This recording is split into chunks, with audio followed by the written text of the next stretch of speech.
الإيمان مطلوب، من أجله أرسل الله الرسل، ومن أجله جاءت الأنبياء، ومن أجله نصلي، ومن أجله نزكي، ومن أجله نذكر الله، ومن أجله اجتمعنا، ومن أجله نبكي من رب العزة رب العالمين، من أجله أعلنا حب الله. ما هو هذا المطلوب العظيم؟ وما هي هذه المنة العظيمة التي تفوق دخول الجنة، وتفوق فواكهها، وتفوق لقاء رسول الله صلى الله عليه وسلم، وتفوق المسك، وتفوق الرحيق المختوم، وتفوق دخول جنات الفردوس الأعلى، التي إذا تمتع بها الإنسان نسي كل عذاب، ونسي كل ألم، ونسي كل ظلم، ونسي كل قهر. أعظم مطلوب يا صغار، أعظم مطلوب يا كبار، أعظم مطلوب يا رجال، أعظم مطلوب يا نساء، هو رؤية وجه الله رب العالمين، هو رؤية الله في الجنة. ولا تجد شيئا فيه لذة أعظم من رؤية الله جل في علاه. إن لأهل الجنة موعدا يكشف فيه الله عن وجهه، فلا يجد أهل الجنة نعيما أعظم من رؤية وجه الله رب العالمين.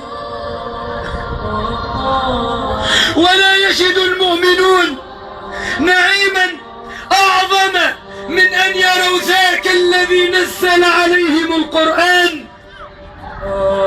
ومن ذاك الذي أرسل عليهم الرسل، ومن ذاك الذي امتن عليهم بالهداية،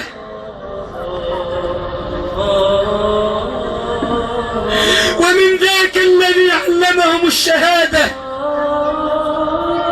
ومن ذاك الذي خلق السماوات وخلق الأراضين وخلق الجبال وخلق الأشجار وخلق الأطهار وخلق الأطيار، ومن بيده الليل والنهار.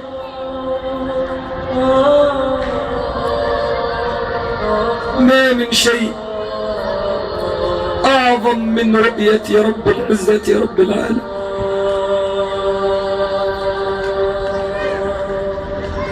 سؤالنا أمام هذا المطلوب العظيم وهذا الأمر الجلل الذي تنشق من عظمته الجبال، هل تدبرنا في القرآن؟ هل تدبرنا عظمة هذا الأمر؟ موسى عليه السلام طلب أن يرى رب العزة رب العالمين، ليس شكا في الله، وليس قدحا في مقام الربوبية، ولكن أراد أن يرتقي في مراتب الإيمان.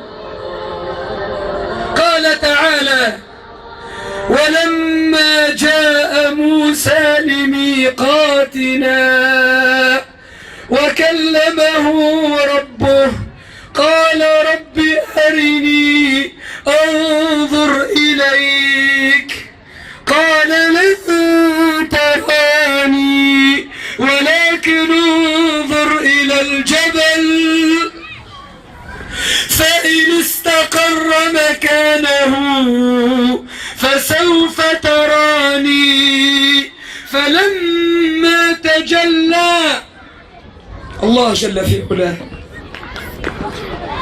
فلما تجلى ربه للجبل جعله دكا وخر موسى صعقا قال سبحانك. قولوا سبحانك. سبحانك. هذا الإله الذي شبهوه في الأفلام، هذا الإله الذي سبوه في المسلسلات، موسى يعلمنا التوحيد، يعلمنا التنزيه، يعلمنا تقديس رب العزة. قال سبحانك تبت إليك وأنا أول المؤمنين.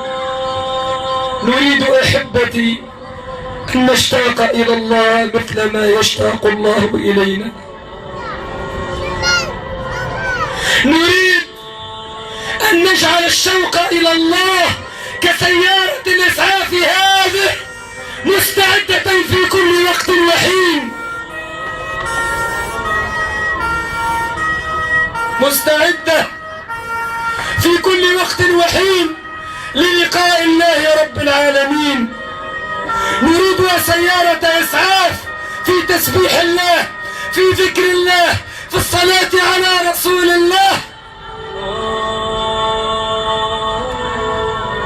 وإذا حضر ذلك في قلوبنا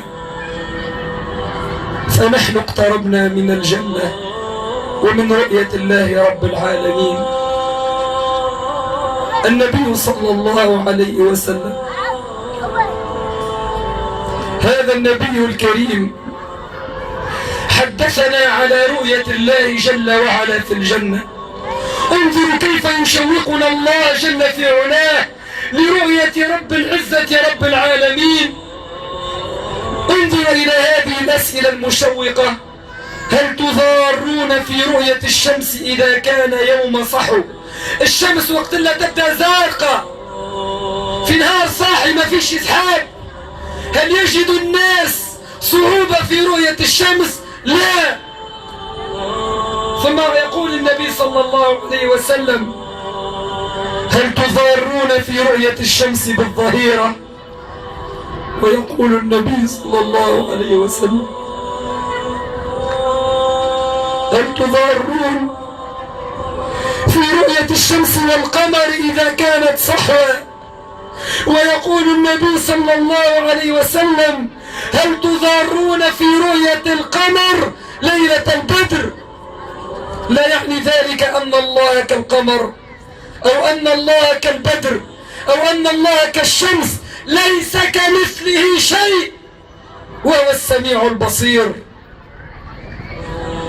ولكن النبي صلى الله عليه وسلم يذكرنا يا أحبتي في الله أن رؤية الله ليست مجرد كلام، ليست مجرد أمر وجداني، وإنما هو أمر حقيقي. كما أجمع أهل العلم أن أهل الجنة لهم يوم يرون فيه رب العزة رب العالمين. لا أريد أن أطيل عليكم، ولكن أختم بأسئلة كل واحد منكم يجيب على هذه الأسئلة في علاقته مع الله. هل أن الصلاة التي نصليها تصل إلى مقدار شوقنا إلى رؤية الله؟ هل أن علاقاتنا مع آبائنا وأمهاتنا وإكراما لآبائنا وأمهاتنا يصل إلى درجة شوقنا إلى الله؟ هل أن علاقتنا مع الناس وعلاقتنا مع الجيران وعلاقتنا مع العلماء وعلاقتنا مع بيوت الله تصل إلى قدر رؤية الله رب العالمين؟ هل أننا عندما نقضي الأوقات في المسلسلات وفي الأفلام، هل أنك أختي المسلمة عندما تكشفين شعرك وعندما تنتفين حاجبك وعندما تغتابين، هل أنك أخي المسلم عندما تداهن وعندما تسكت على قول كلمة الحق وإيصالها للناس، هل أنك دفعت الثمن من أجل رؤية الله رب العالمين؟ أحبتي، ستذكرون ما أقول لكم، ستذكرون ما أقول لكم. رؤية الله لا نعيم أعظم منها، ولا لذة أعظم منها، ولا فضل في الجنة أعظم من رؤية الله رب العالمين. فجدوا في الطلب، جدوا في طلب رؤية الله في الجنة بالأعمال الصالحة وتحقيق التوحيد لله رب العالمين واتباع سنة النبي الأمين. أحبكم في الله، أسأل الله مثل ما جمعني معكم في الدنيا أن يجمعنا في الجنة، وأن نلتقي في ذلك اليوم الذي نرى فيه رب العالمين، فتذوب آلامنا وأحزاننا وآهاتنا وأمراضنا وما قاسيناه في الدنيا. والسلام عليكم ورحمة الله وبركاته. بارك الله في شيوخنا الكرام.